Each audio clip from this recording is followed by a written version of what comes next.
Olá, pessoal.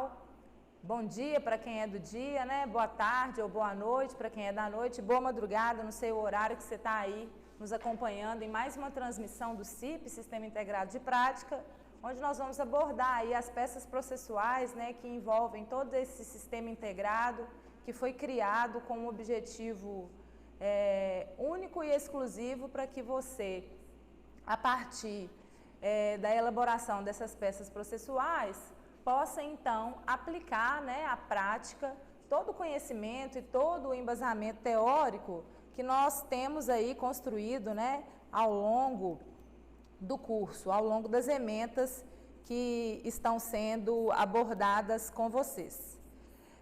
Desde já eu agradeço a oportunidade, agradeço aqui também e falo da minha satisfação e da minha felicidade de estar juntamente com vocês, que é peça fundamental nesse projeto,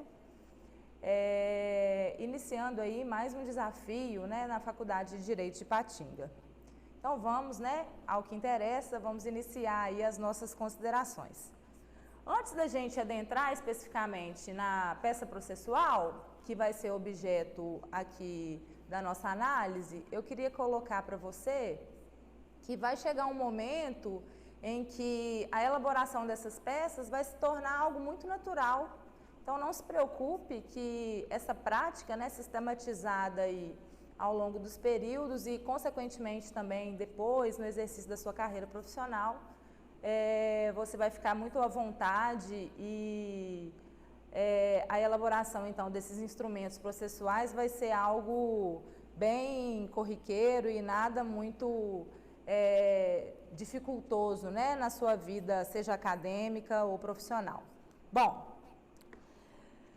como iniciantes nesse processo de elaboração ou aplicação, né, da prática a todo o conteúdo teórico, primeiramente, né, uma sugestão que eu dou a você é que, quando for elaborar um instrumento, né, processual que lhe foi proposto, você, primeiramente, né, faça ali uma análise e consiga detectar qual é a peça cabível, né, para a defesa ou para o pedido que ali deve ser feito.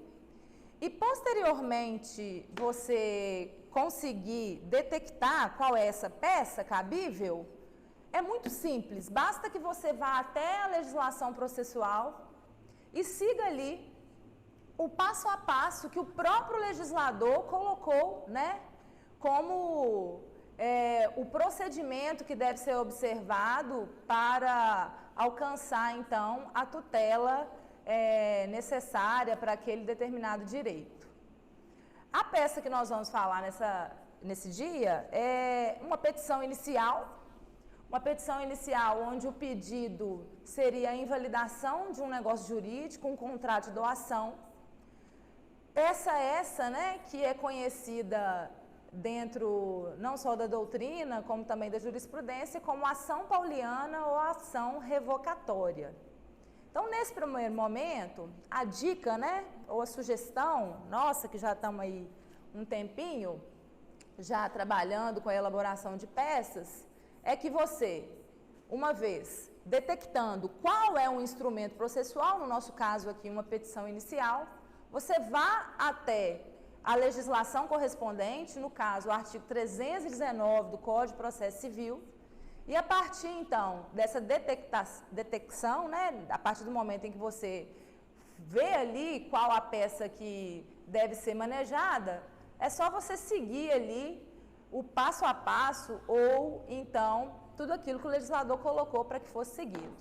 Aqui no quadro então consta, né, qual seria esse passo a passo da petição inicial. Então, nós temos ali 7 incisos, temos alguns parágrafos também no artigo 319, mas para as nossas considerações aqui, basta a gente seguir, então, os incisos que são colocados, então, no artigo. Então, nesse primeiro momento, abra o seu CPC na mão, você vai diante do artigo 319 e elaborando, né, e escrevendo todo o roteiro que ali foi traçado para você. Então, no inciso 1, né, pediu para que você indicasse o juízo a que é dirigida essa petição inicial. Então, coloquei ali, olha, o juízo de uma das varas civil, né, da comarca de, e aí no seu caso concreto, você vai lá perceber qual é a comarca que você deve então ajuizar essa ação. Depois que você fizer o endereçamento da peça, né, a qual juízo que é competente, aí entra a questão de competência processual, você vai qualificar as partes, tá?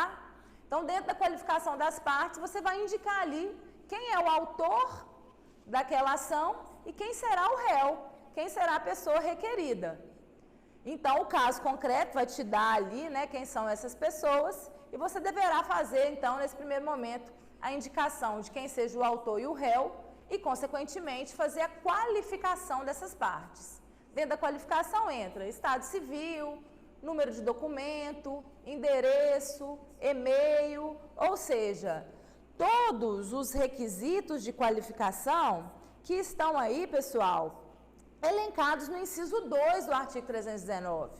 Então, o artigo 319, no inciso 2, fala que a petição inicial também indicará, olha, os nomes, os prenomes, o estado civil, a existência de união estável, a profissão, o número de inscrição no cadastro de pessoas físicas ou no cadastro de pessoas jurídicas, o endereço eletrônico, o domicílio e a residência do autor e do réu. Então, primeiramente, você vai dirigir sua petição, ali é o juiz competente, posteriormente você vai fazer essa qualificação, que nada mais é que a indicação de quem está ajuizando a ação, ou seja, quem é o autor e quem é que vai responder essa ação, no caso, o réu. Continuando, então, no roteiro que o próprio legislador colocou para a gente lá no 319, próximo passo aí, terceiro ponto que a sua petição inicial deve indicar, ali fala dos fatos e dos fundamentos jurídicos. Ou seja, você vai narrar a situação e, a partir da narrativa dessa situação, haverá o quê? Um direito, né, ou uma tutela ali a ser requerida em razão daquele, então, que está fazendo o pedido, que no caso seria o autor da ação. Do ponto de vista de elaboração da petição inicial, a minha sugestão é que, após a qualificação, né, após essa indicação que nós fizemos menção em momento anterior, você coloque dos fatos, tá? E aqui, no subtítulo dos fatos, você vai narrar o que aconteceu. Porque a partir dessa narrativa, a gente vai conseguir ali, né, vislumbrar o direito que é cabível em tela. Dentro dessa narrativa de fato, dos fatos aí, você vai contar a história, tá? Então aí o próprio problema, né, o próprio caso prático que lhe foi colocado para resolução, já indica essa narrativa fática, né? A minha sugestão aqui é que na narrativa dos fatos, você faça a indicação, primeiro, que há um débito, né? Um débito ali onde o réu é o devedor do credor, autor dessa ação. Esse crédito, ou seja, essa dívida não foi paga, tá? Porque há uma execução ali em andamento.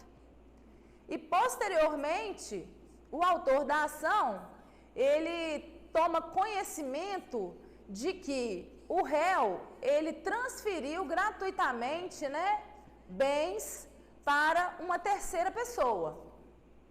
O que, de uma certa forma, né, sendo o único bem que ele tinha, vai frustrar o pedido, né, de pagamento da dívida que ele tinha feito. Então, aí nós temos os fatos. Você vai narrar esses fatos, vai contar a história.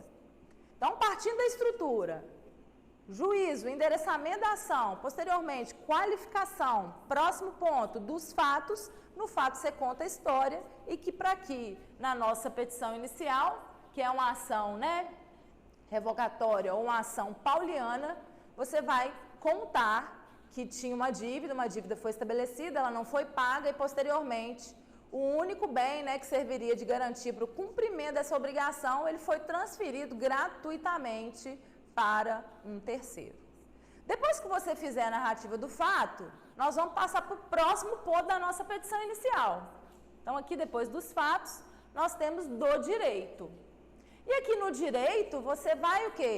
Você vai narrar, né? Você vai indicar qual é a situação jurídica, né? Qual o embasamento jurídico que fundamenta o pedido, já que nós estamos falando de petição inicial, do autor da ação. Aqui, o caso em tela fala de um defeito do negócio jurídico denominado fraude contra credores.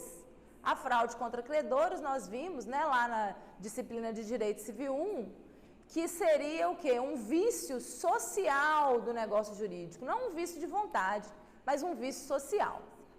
E aqui dentro da dica, na hora da elaboração, eu chamo atenção para o caso prático que lhe foi colocado lá pelo CIP. Depois que é narrado o fato, que é narrado o caso e pede para que você, né, maneje o instrumento processual cabível, a gente tem lá também um passo a passo. No primeiro passo, nós temos a questão do mérito, né, o conhecimento do direito. Então, ali, pessoal, a indicação daqueles artigos, a indicação da legislação ou da jurisprudência cabível ao caso, é que vai, então, fundamentar esse ponto da sua petição inicial, do direito.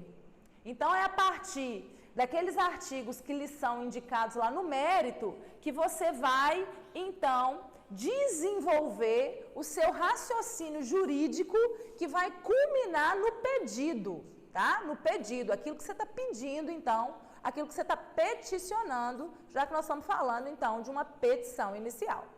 Bom, como já tinha dito anteriormente, aqui nós estamos falando de uma fraude contra credores, né? E aí você vai lá nos artigos 158, 159, e você vai ter toda a questão que... A questão legal, a questão que regulamenta esse defeito do negócio jurídico.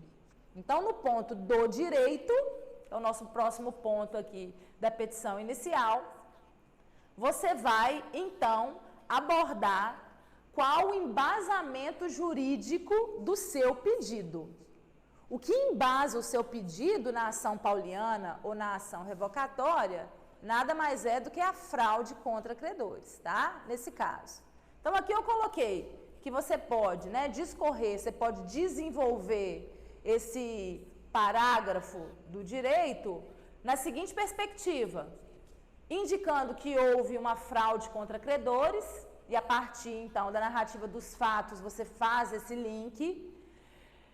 Você indique, né, que houve um débito que era pré-existente a essa doação, né, que desencadeou, no caso, a fraude, e fecha a sua narrativa, né, o seu parágrafo, falando que há uma presunção de má-fé, no caso do réu, que era o devedor, né, do autor dessa ação pedindo a anulação do negócio jurídico, por ele ter feito, então, essa transmissão gratuita do único bem que poderia garantir o cumprimento da dívida pré-existente.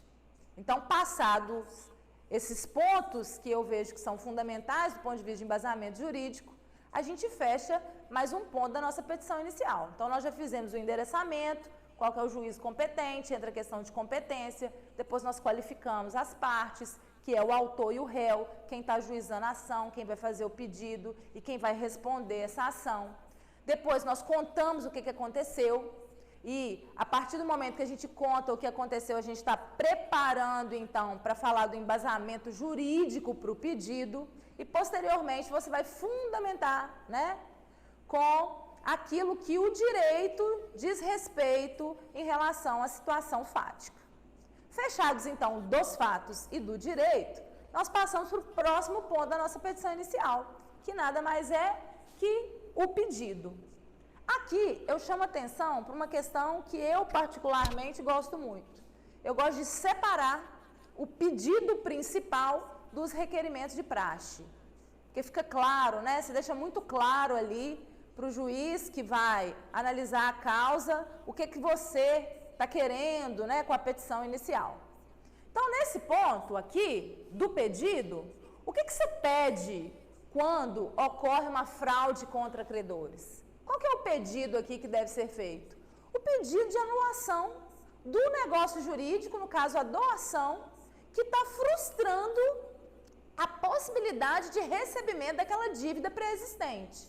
Então, nesse ponto do pedido, você vai o quê? Vai requerer, né, ao juiz para que ele faça o quê? Para que ele declare a invalidade daquela doação. Então, nesse ponto, o pedido principal aqui da nossa petição inicial, da nossa ação pauliana ou ação revogatória, seria o quê? Seria o pedido para que o juiz, então, analisando os fatos, né, e concluindo que houve essa fraude contra credores, ele o quê? Ele declare a invalidade da doação, a invalidade desse negócio jurídico, já que essa seria o quê? Já que essa seria a consequência ou o efeito prático que o direito, né, que as regras lá,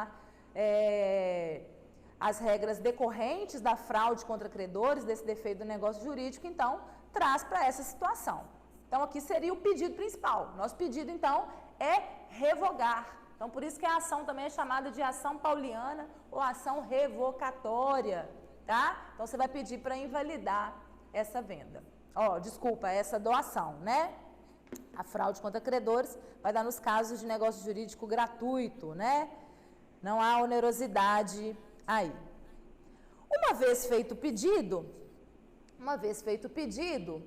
a gente passa então para os requerimentos de praxe. Esses requerimentos, pessoal, eles nada mais são do que as questões mais processuais ou questões procedimentais, tá? E aí a gente consegue também, a partir do artigo 319, quando fala lá, olha, no inciso 4, o pedido e suas especificações, né, como também os requerimentos, tá? Aqui, de cara, como requerimento, você deve pedir o quê? Você deve pedir a citação do réu, dos réus no caso, porque nessa ação, necessariamente, os réus serão tanto o devedor, né, do autor naquela dívida pré-existente, como também a pessoa que recebeu a doação, tá? Então, você vai lá no caso concreto, você vai descobrir quem são eles. Você vai pedir a citação desses réus para quê? Para que eles integrem a lide, tá? O objetivo é esse. Então, a citação hoje no processo, né, a partir do CPC de 2015, é para você o quê? Chamar aquelas pessoas para integrar a lide, para integrar o processo, para que a gente feche essa relação processual, né? Então, você vai fazer esse pedido de citação, tá? Dentro desse mesmo pedido de citação para que os réus, nesses dois casos, integrem a lide, você também vai intimá-los, pedir também a intimação dos mesmos, para que eles compareçam à audiência de conciliação ou de mediação, tá? Então, você vai pedir ali para que eles compareçam a essa audiência. Isso está lá previsto no inciso 7 do artigo 319, né, uma novidade trazida pelo CPC de 2015, quando fala da opção ou não da ACM, da audiência de conciliação ou de mediação. E aí você tem que deixar claro aqui na sua petição inicial se você vai fazer ou não a opção por ela. No nosso caso aqui, no meu caso, né, na petição inicial que eu estou indicando, eu fiz a opção, né, para que haja a audiência de conciliação ou mediação. Então, nesse primeiro requerimento, você pede para citar, para que os réus, então, integrem ali a lide, ou a gente forme a relação processual, e peça também, no mesmo ato, para intimá-los para comparecimento à audiência de conciliação ou mediação. Ok? Ainda dentro dos requerimentos, você pode pedir aí, né, a condenação dos réus, dos requeridos, no pagamento de custas e honorários advocatícios, né, Pagamento de honorários advocatícios muito nos interessam aí, não esqueça de fazer esse pedido, paga as custas lá, para que os honorários aí, né, honorários sucumbenciais possam ser aí arbitrados pelo juiz, tá? Então, o segundo pedido vai pedir o quê? Vai pedir para que os requeridos, os réus, paguem as custas do processo, todas as despesas, né, ali processuais, como também pagamento de honorários advocatícios, tá? Um terceiro requerimento que a gente pode fazer, estou acompanhando aqui o artigo 319, você pode pedir aqui, você pode requerer, na verdade, já que a gente está falando de requerimento, novamente, como se fosse uma ratificação ou como se fosse trazendo um enfoque, né, para o pedido principal. E pede, requer ao final, aí você pode fazer dessa forma, requer ao final, né, o contrato de doação, ou seja, o negócio jurídico, seja invalidado e, consequentemente, né, a gente possa ir para que esse bem, doação que teria sido transferido para o patrimônio desse terceiro, possa voltar ao acervo patrimonial do réu. E, em consequência disso, quando há essa invalidação e esse bem volta para o patrimônio do réu, a gente consegue, então, ter o pagamento daquela dívida, né, que fundamenta e que, de uma certa forma, é o que desencadeia o pedido da ação pauliana, tá? Então, atentem aí para esses pedidos que são importantes, tá?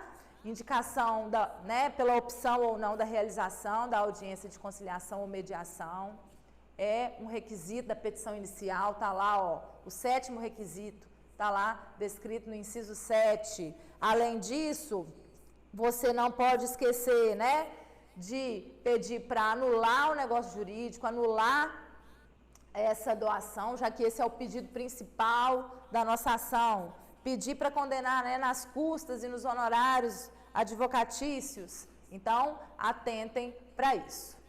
Depois que você fizer esses requerimentos, você vai, se a gente seguir aí a ordem do próprio artigo 319, você vai indicar o quê? O valor da causa, tá? Então, lá, no segundo passo do caso prático que te foi disponibilizado pelo CIP, tem lá todos os artigos e você vai procurar e vai indicar qual seria o valor da causa para essa ação. Então, você vai colocar lá, dá-se a causa o valor de X reais. Como que você vai descobrir, né? Como que você vai atentar para esse valor da causa? Vai lá no artigo que indica o valor da causa, faça a leitura e consiga, então, a partir do caso que lhe foi dado, fazer essa indicação. Posteriormente, você vai o quê? Fazer um pedido de provas. Esse pedido de provas, muitos colegas colocam dentro do requerimento, mas eu gosto de colocar eles separadamente, mas isso fica a seu critério. Você coloca das provas, então ali, olha, dos requerimentos, do valor da causa, das provas, e você vai lá pedir o quê? Quais as provas que você pretende, né, utilizar para comprovação da situação fática que você narrou, que desencadeou todo aquele direito, né, por causa do embesamento jurídico, e que vai, então, nortear o seu pedido. O que eu preciso, então, para provar? Aí você vai lá fazer a indicação de toda a questão documental, né? Então, você pode colocar lá, requer provar o alegado por todos os documentos, né? Você pode pedir aí o depoimento pessoal do requerido, do réu, e todas as provas, né, que são admitidas em direito. Mas aqui, necessariamente, não esqueçam de indicar prova documental. Qual que é o documento aqui que não pode faltar? O documento da dívida. A prova que o réu te deve, Depois você vai provar que ele não te pagou, tá? Não houve o pagamento. Depois você vai comprovar que ele transmitiu o quê? Que ele transmitiu o bem gratuitamente para um terceiro fazendo a doação. Então você pode, por exemplo, ir, né, a partir dos órgãos que são competentes para você conseguir fazer essa prova. Então, basicamente aqui a nossa prova vai ser mais prova documental, como também pedir depoimento pessoal, né, dos réus, fazer perguntas para eles sobre o caso concreto e todas as demais provas admitidas, então, em direito. Depois que você fizer o pedido de prova, pessoal, você vai o quê? Você vai concluir aí, né, a sua petição inicial, colocando local, data, assinatura, indicação do advogado, e aí a gente tem a nossa petição inicial elaborada, estruturada, não de uma forma que eu, Joélida, né, entendo, mas é a forma como o legislador colocou para você, ó, no passo a passo do artigo 319.